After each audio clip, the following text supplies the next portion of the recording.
Hey everybody, welcome to DadsDen of Pop Culture and a movie review today.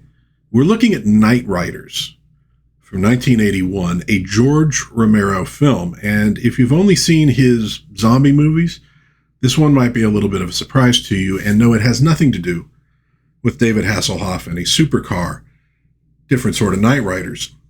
The movie begins with some imagery that I think sets the scene and the theme of the film pretty nicely. A raven flying through a greenwood, and then from the raven's point of view, we see him going through the trees, and then a quick cut through all these different moving images. There's a sort of mythic, folkloric quality to the imagery. And then our lead, played by Ed Harris, rises seemingly up from the forest floor. Maybe he was sleeping, maybe meditating. Well, actually, when the camera pulls back, we see that he's not wearing any clothes, and the woman next to him isn't wearing any clothes, so probably wasn't meditating. There is a little bit of nudity in this film. It is rated R, from when rated R actually meant something, just so you are aware. Well, then we see him waist deep in a pond, and then going through exercises with a sword. At this point, you might well think that you are in the Middle Ages, based on the clothing we see him and the woman put on. This frame, I think, is important. It is the look on the woman's face, in her eyes. And at this point, though, the music becomes livelier and the credits begin to roll.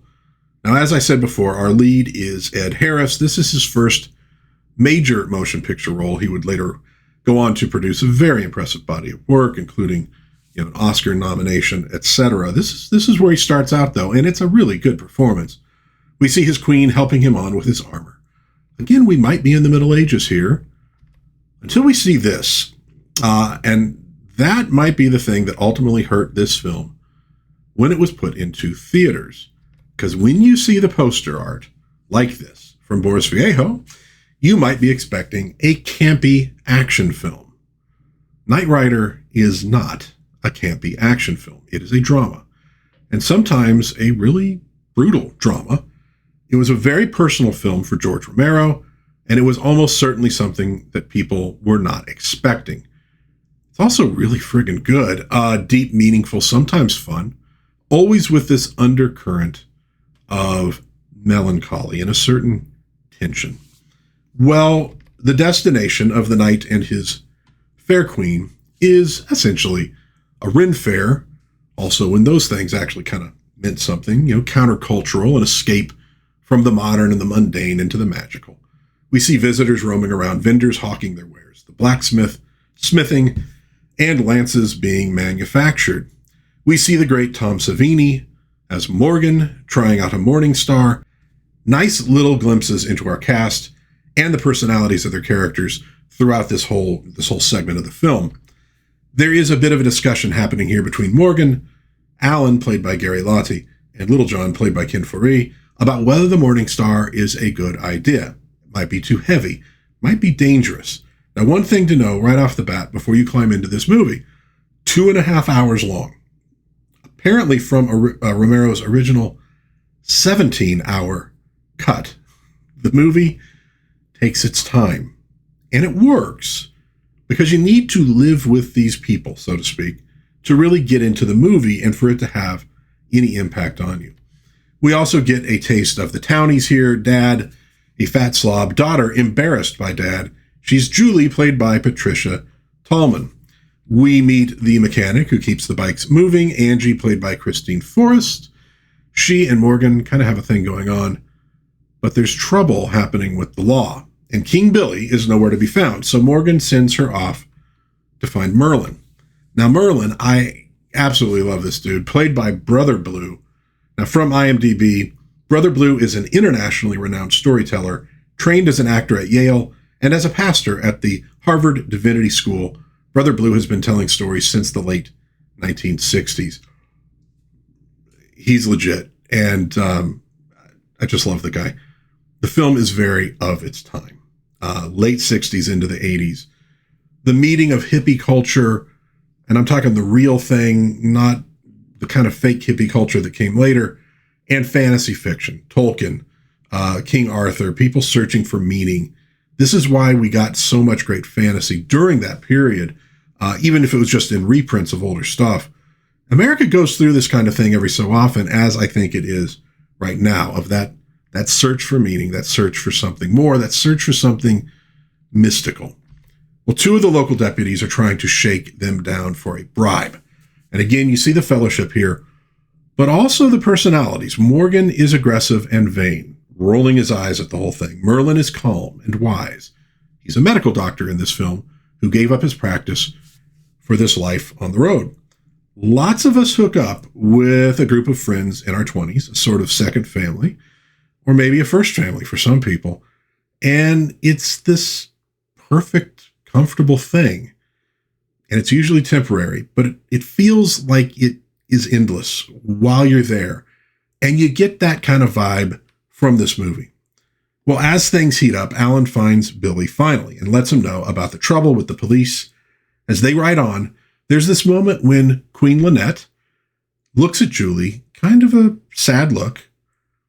She knows how cool and free all this feels, but she also knows that this fantasy doesn't last forever, and there might be something more as well to that look. Well, Billy finally arrives. Deputy wants a bribe. Billy says no. Morgan is like, come on, just, give him the damn money. No, he is not budging on this one. This is fundamental to Billy's character. It is his strength, and it is also his weakness. And now we're going to put up the spoiler sign at this point because I think it's worthwhile. Well, now we move into the games. The crowd looks on, including this jackass, as musicians and dancers parade through the field of battle. Music pumped in over the loudspeaker, the herald telling of King Arthur and the battle to come. King William and Lynette arrive and take their places on their thrones, and then the knights take the field, doing jumps, doing wheelies.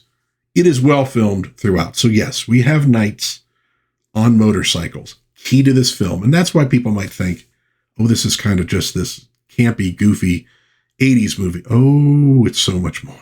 Finally, we get down to the meat of this whole show that they're putting on. Jousting on motorcycles, the knights battle until there's a champion. It's very fun stuff through here. I can only imagine how many morons out there actually tried this, who saw it in the movie and got themselves hurt back in the day. There is even a lady knight, Rocky, played by Cynthia Adler. Well, the battle goes on, and finally the king is challenged by Morgan, the Black Knight, and he rises to do battle. Now, Queen Lynette pleads with him. His shoulder. It's still not right from the last time you got hurt. So he's playing with an injury. Well, naturally, he ignores her. He's the king. He must meet the challenge. Except, of course, that he isn't really the king. In a way, I mean, this is all fantasy. And his shoulder is reality. And again, this is kind of the theme of the film, the fantasy versus the reality. Well, they go to it, fighting with hand weapons. Morgan has the heavy mace, new to the combat, and it is, in fact, dangerous. Finally, Billy goes down. Now, the other knights rush the field to rescue him. If he is forced to yield to Morgan, he loses the crown to him. Well, the king is rescued. Morgan suffers a really gnarly crash, and the crowd goes wild. Morgan is a jerk, but he's their jerk. You know how that works. The jerk in the crowd, by the way, is Stephen King. He says the whole thing's fake. Nobody really got hurt. Okay. And again, so I think there's an element of this little troupe is representative of Romero's film crew on any given movie that he was working on. And the audience is not really appreciating what they're going through to create the illusion for them. Of course, this is not actually fake. They are smacking each other. I mean, they're not trying to really kill each other, but people are getting injured.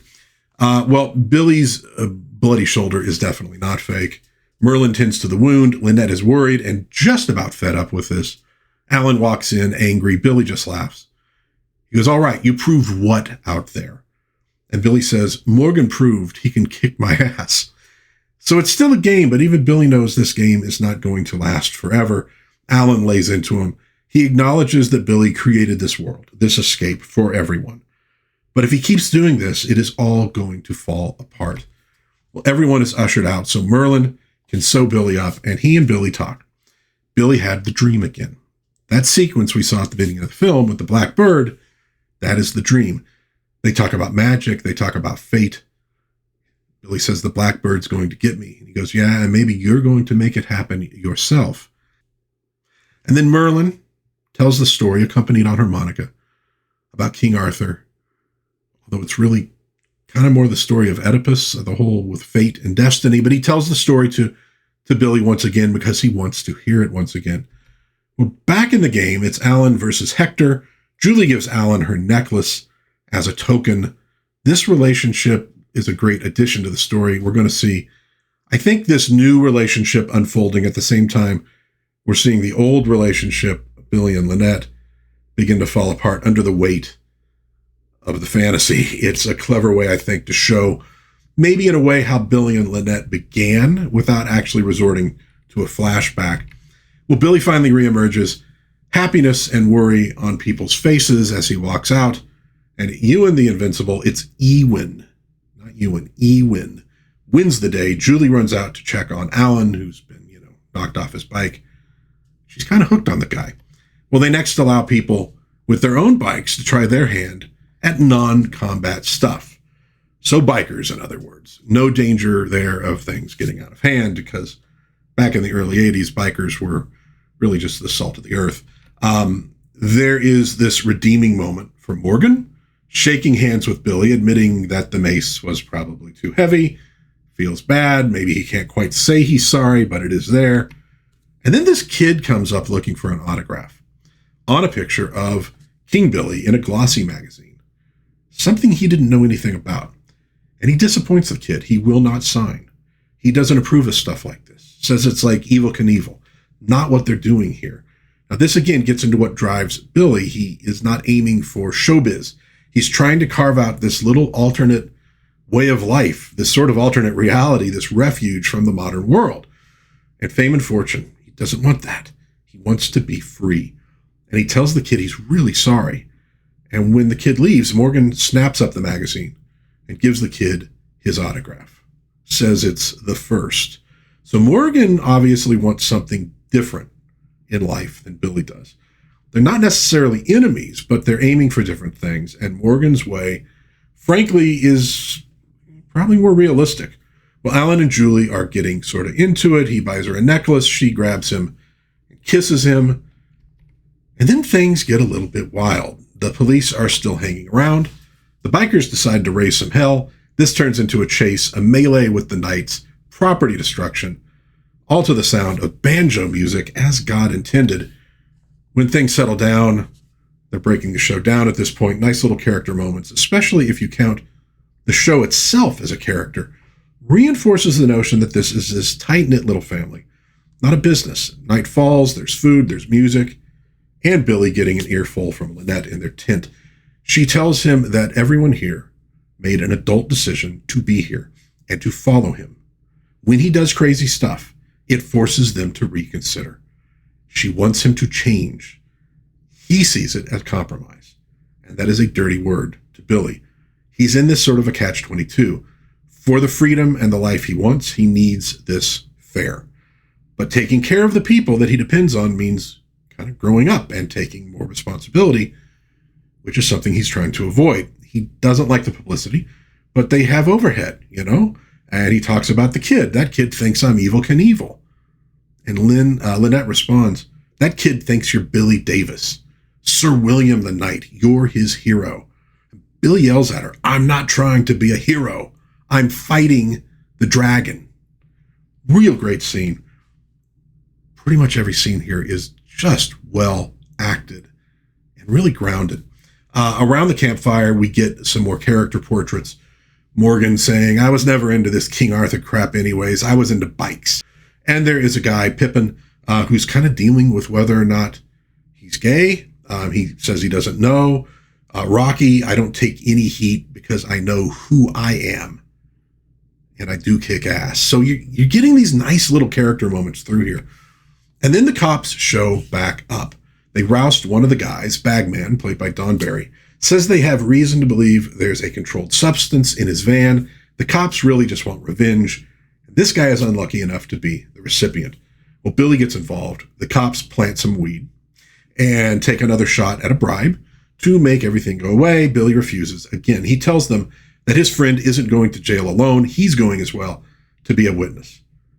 And they drive off, and Lynette takes charge. Now, Billy says, everybody stay put. Lynette immediately, we're moving out in an hour. They have a show in Lawrence, and they're going to be there. Love seeing her take charge here. Billy has this amazing woman, but he's kind of too wrapped up in himself to really connect with her. And it gets dark here. Really, really dark. Billy is a witness. He watches the deputy beat Bagman bloody because Billy wouldn't pay, wouldn't compromise, and there is nothing he can do about it. Well, Alan and Julie go looking for the sheriff. He's about 60 miles away. They're outsiders. They've chosen this life for the freedom, but outsiders are outsiders. They lose the advantages of being part of the group, as well as losing the disadvantages. The outsider theme is picked up in the next scene. Pip and Angie talking about the night before around the campfire and whether Pip is gay. And at one point he says, sometimes you don't know where your life's going. Sometimes I feel like I don't fit in anywhere. Really good scene. Very well acted. I'm telling you, it is a shame more people have not watched this film. Well, on the way to this other show, they meet up with Steve, played by Ken Hickson. He's like their forward guy, sort of their PR guy. He sets up the shows, arranges everything, signs the contracts, gets the permits. They fill him in on what's going on. He just laughs. He goes, what a wacky bunch, because he kind of gets it. He knows what's behind all of it.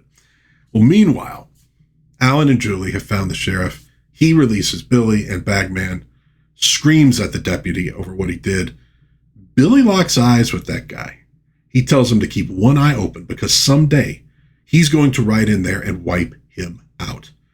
Real intense, and intense is Ed Harris's specialty. He is perfect for this role. He can really play this stuff and make it all very real. He's got this gravitas that a role like this really demands to make this work as a drama. Well, Julie decides she's leaving home. Her mother has a black eye, so we have an idea of what goes on in that home. She says to her, that's because of me, isn't it? And it's really heartbreaking. Like I said, this is a drama, despite what it looks like. It was a little shocking to me when I first watched this movie on videotape, way back when I worked at that video store. But I really did take to it. Billy and Merlin are now driving through the rain. Billy finds out that Lynette moved everybody on instead of waiting. He gets pissed that they didn't listen to him, didn't do as he said.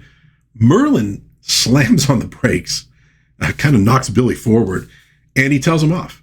I'm not going to listen to this, man. Not after last night. You wanted the Bakersfield jail. You got it, baby. So Billy's closest friends, the people who love him, are getting tired of his tilting at windmills. It is starting to come to a head. We get a montage of the fair being set up and then a meeting in town between Pip, Angie, and these kind of creeps from the press who want to do a piece about them on TV, as well as a booking agent from Silver Bullet Productions. The serpent has just slithered into the garden. Gets a little worse when Morgan shows up. He likes the idea of being on TV, and he likes the lady reporter quite a bit as well, and he's doing this right kind of in front of Angie. Well, we see this parade that they do through town to promote the fair. Morgan is still flirting with the reporter, Sheila, played by Amanda Davies. Billy and Merlin are still driving to meet them, and they hook up with Steve along the way. They decide to camp out that night. They still have a ways to go. And Steve tells them about the agent who wants to rep them. He can get them into bigger shows, more money, and you can guess how much Billy is interested in that. Now, Steve tells them that he's just trying to help them along.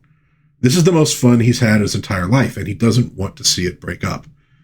He tries to bring this dose of economic reality to Billy, and he's not hearing it. Billy says that it's just getting tough. It's hard to live for something you believe in. People try it, and they get tired of it, like they get tired of diets and marriages. He doesn't want the money from that sick world, and anyone who does doesn't belong with them.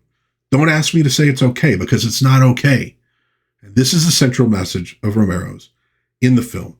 The movie does a nice job of presenting this message, but it doesn't shy away from the realities that they all have to live with. Steve's not a bad guy trying to make them sell out. He's really trying to keep the dream alive as much as Billy is. But the dream is something more to Billy, a way of life, a worldview, not just this Ren Fair that they're having a fun playing in. Bagman then lays it out, tells about getting his ass kicked into jail in Alabama and giving up and wanting to die. And then his recent ass kicking, which he bounced back from because he had something to live for. He's living in Camelot. He says they basically have two fights here, one for truth, justice, and the American way of life and all that. But that takes a backseat to the fight to stay alive. You've got to stay alive.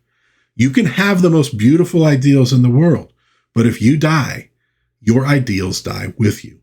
If keeping the group together means taking some of this promoter's money, then let's take it. His words have an impact on Billy. He has things to think about, but you can already see where he's leaning.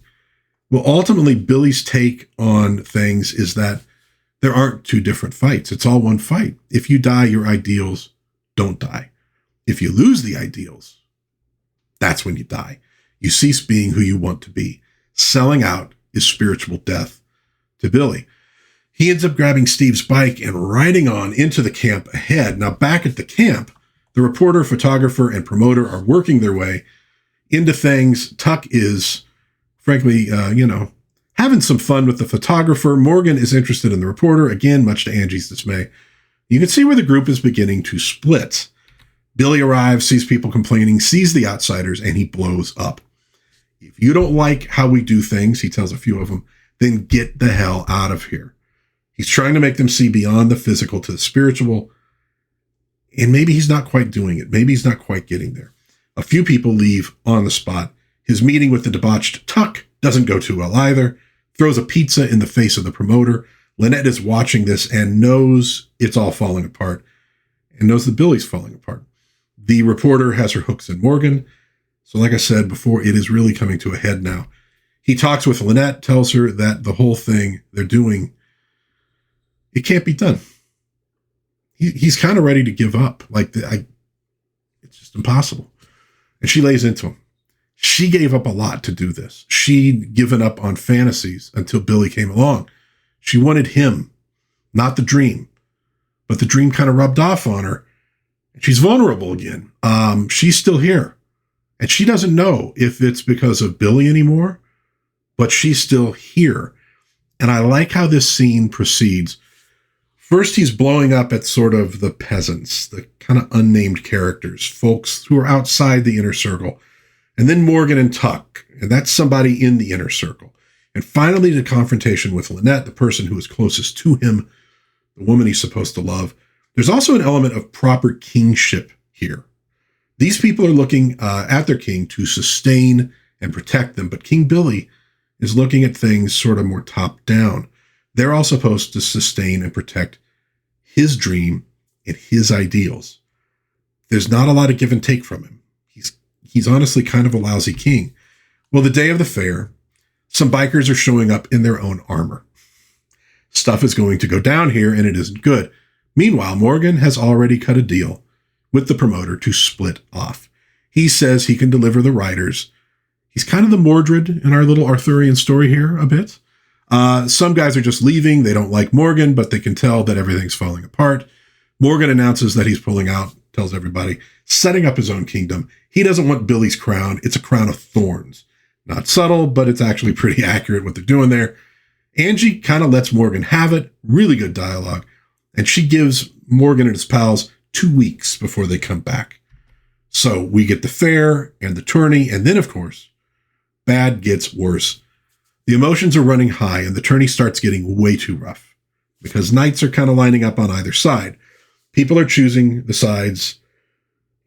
And then people in the crowd start to get hurt. A baby in the crowd almost gets hit by a runaway bike. The baby's mom does get hit.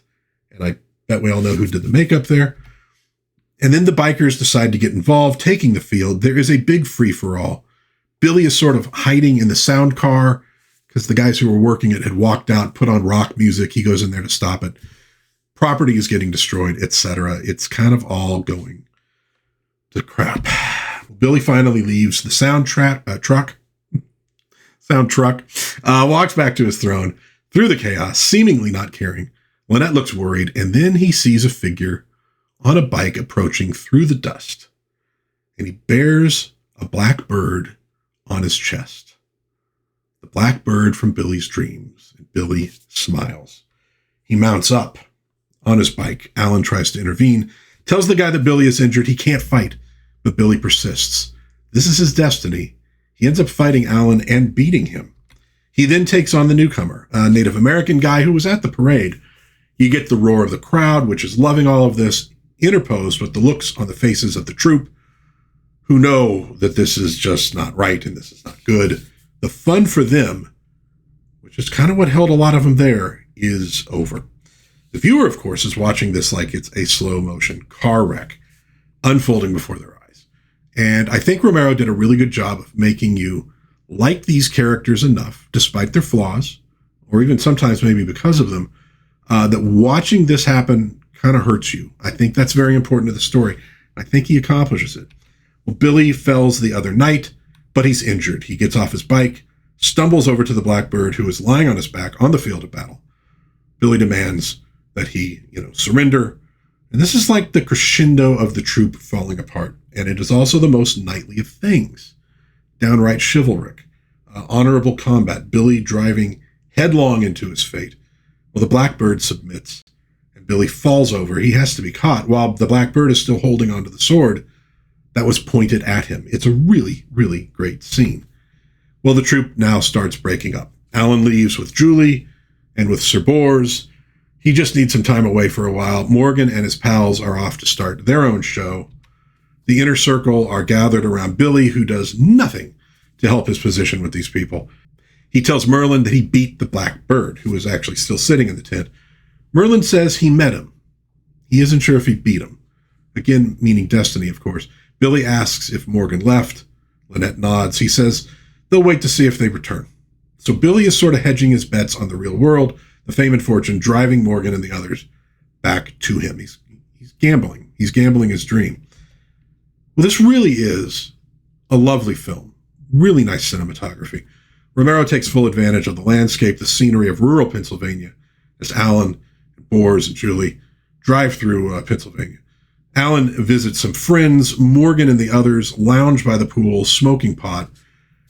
But the little betrayals sort of start immediately.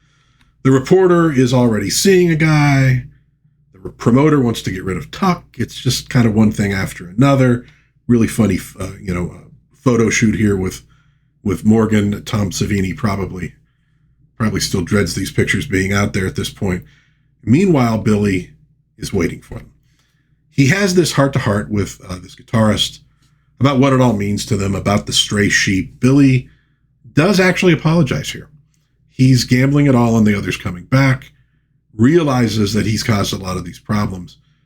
Alan hangs with the hippies, doing his own thinking about the troop, about Julie.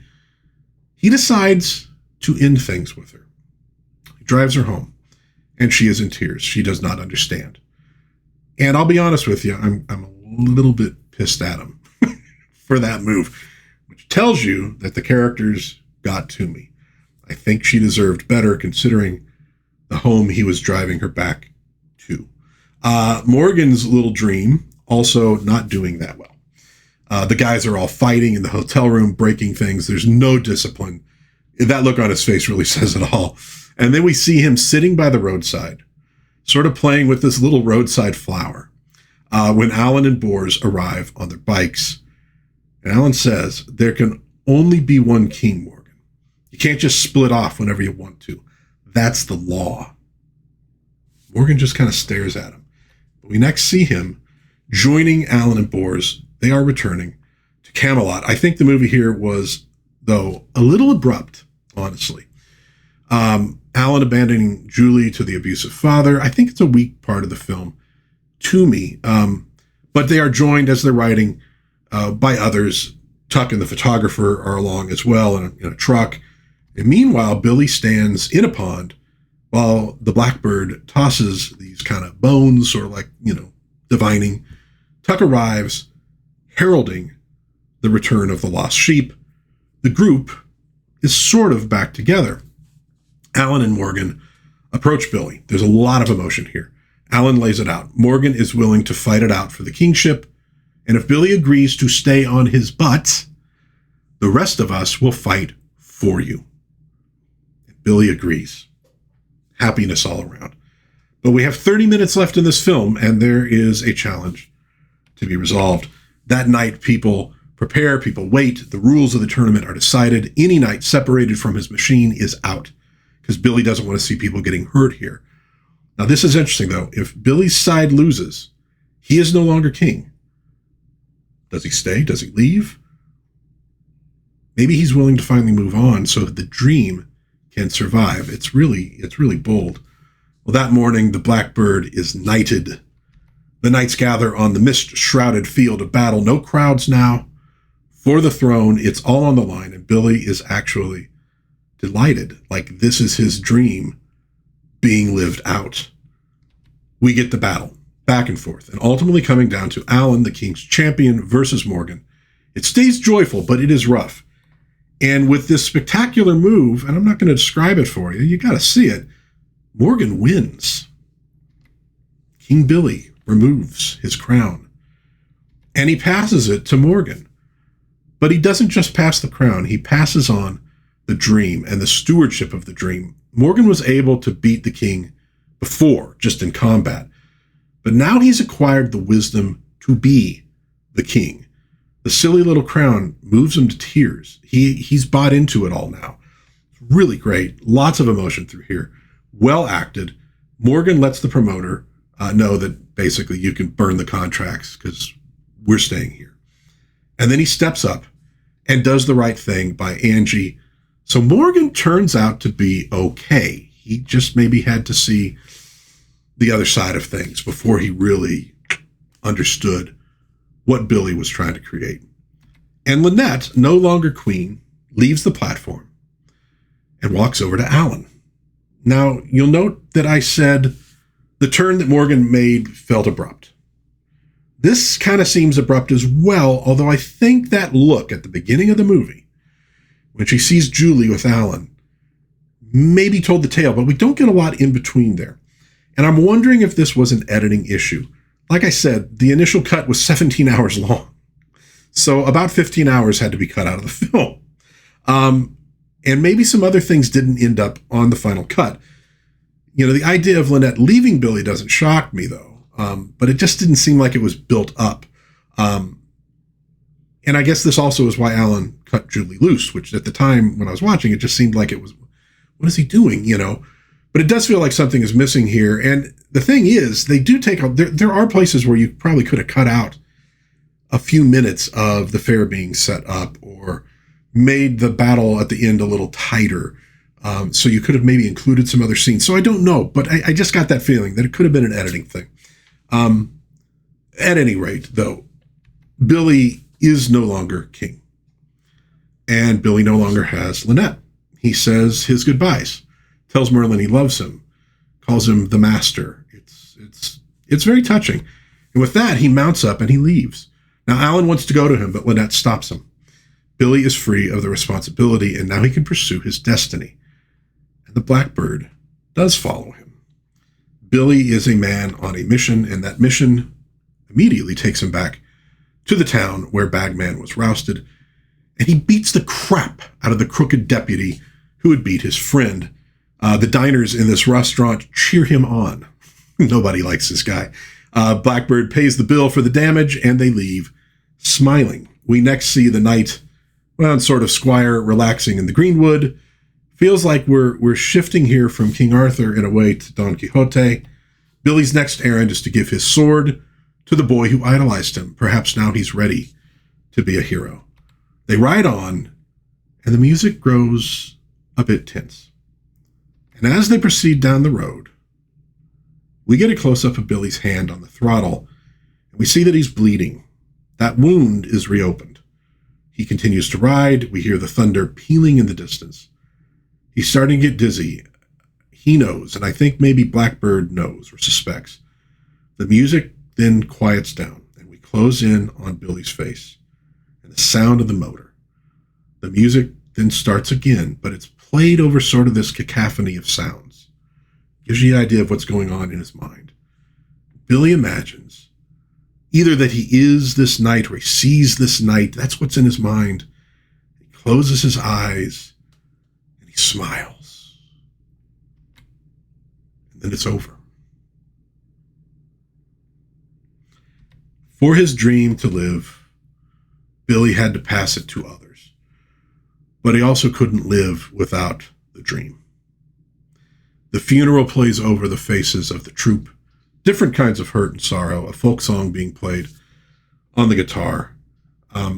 This film is an interesting bridge from the 1970s to the 1980s. You get the rebellion and the tragedy, but also an affirmation of heroism and ideals and beauty.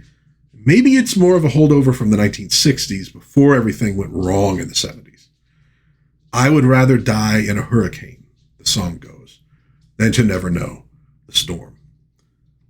It's a labor of love from George Romero. It is worth watching and thinking about. Flaws and all. Let me know what you think in the comments if you've seen this movie or if you have any questions. I would love to hear from you.